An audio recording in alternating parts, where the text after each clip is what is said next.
You know what this is? Easy, right? It's a plastic bottle. Okay, now, stay with me here. What is it now? Now, it's marine debris. Same with this.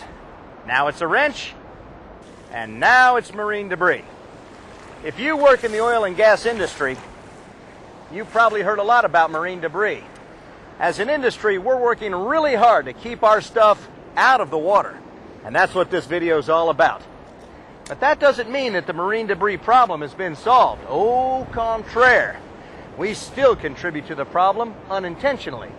In fact, 5-gallon buckets are among the most commonly accidentally lost oil and gas industry items that become marine debris, along with life vests, some kind of plastic sheeting, scaffold boards, hand tools, and as you might have guessed it, hard hats. I hate to admit it, but I think I'm probably the clumsiest person I know, because I seem to find it really easy to lose my hard hat. See what I mean? I'm thinking about inventing some sort of Velcro ski mask-like thing that keeps my hard hat from going anywhere near the water. Man, I wish I'd been the one to invent Velcro. Sorry, I digress. Now, is it really a big deal that this stuff is going into the oceans, the gulfs, and the bays? After all, there's so much water, and this is comparatively small stuff. Well, it is a big deal, because this stuff gets combined with a lot of other stuff. Now, just think about it. Recreational boaters and cruise ship passengers, and even people enjoying a day on the beach, could contribute things like bottles and cans and cigarette butts and sunglasses. Commercial fishing boats and shrimp boats add nets and fishing line. Cargo shipping lines, too, can accidentally lose things overboard. When you combine all of this stuff, it builds up and causes more damage than you might think. First and foremost, marine debris is a serious threat to fish, marine mammals, sea turtles, seabirds, and other marine life. Some get entangled in strapping bands, discarded ropes, and plastic six-pack rings. When they can't get free, they can't feed, and they starve or drown. Some eat the debris, thinking that it's food. But because the debris can't be digested, it blocks their intestines and guts. After suffering major internal damage, they starve to death. You'd think, for example, that cigarette butts would decompose in the water, but they don't. Most contain some form of plastic, so if they do decompose, it will take many years. And you know, as we go out into deeper waters, we expose even more marine animals to our operations. Threatened and endangered species, like the sperm whale, for example, and some species of sea turtles, can all suffer because something unintentionally became marine debris. Some of this stuff sinks to the sea floor where it can sit for an incredibly long time. An aluminum can, for example, will take nearly 100 years to decompose. A glass bottle? 1,000,000 years. That's right. I said 1,000,000. Now, some of this stuff doesn't sink, but floats on the surface or drifts in the water column. And that's when it becomes dangerous to not only fish, marine mammals, sea turtles, seabirds, and other wildlife, but also to people. This stuff can seriously hurt both commercial and recreational boaters should they run across it. It can damage boat hulls, obviously, but it can also foul propellers and clog the water intake ports on engines, causing boat owners to incur heavy losses of both time and money. Have you ever seen an angry boat owner?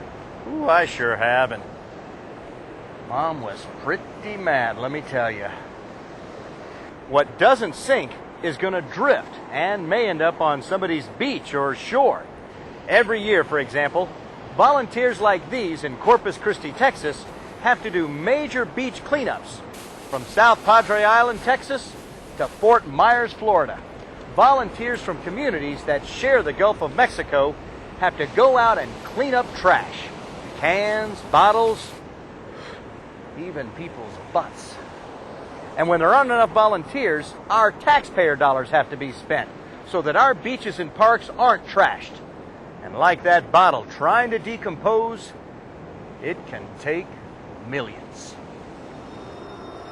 So, what does all this have to do with you? Well, before you work on a marine facility, you need to understand that you must do everything you can to keep debris and trash from going into the water. Here's why. Not only because it's the right thing to do, but also because the United States Coast Guard, the Environmental Protection Agency, and the Department of Interior's Minerals Management Service have put into place strict laws and regulations regarding marine debris and trash. Not only is it illegal to deliberately put trash and debris into the water, but it's also illegal to accidentally let trash and debris go into the water and then make no attempt to retrieve it, if it's safe to do so. Think you won't get caught?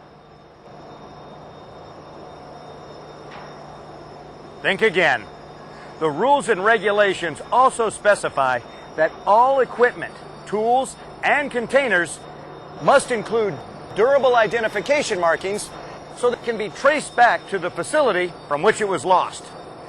As the world's clumsiest guy, I can tell you from experience, lots of experience, that it's much easier to prevent losing things than it is to retrieve them.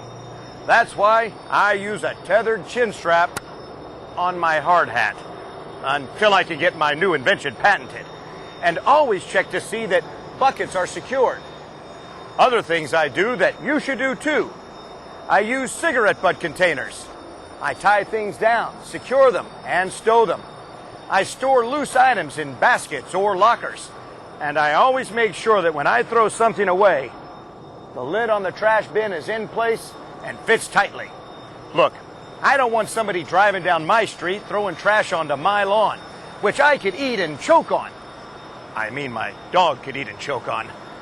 I don't want to be responsible for doing that to a sea turtle or a dolphin, and I know you don't want to either. So be careful with your stuff. Remember to clear your gear, and be aware of where you put things and how you dispose of them. And let the placards posted around the facility remind you to do the right thing. Trust me, it's a whole lot easier to prevent things from going into the water than it is to go and get them. So put on your thinking cap, under your hard hat, of course, and come up with other ways to keep debris out of the water. Who knows? Your next creative idea for keeping something from becoming marine debris might be the next big thing. Like Velcro. Think about it.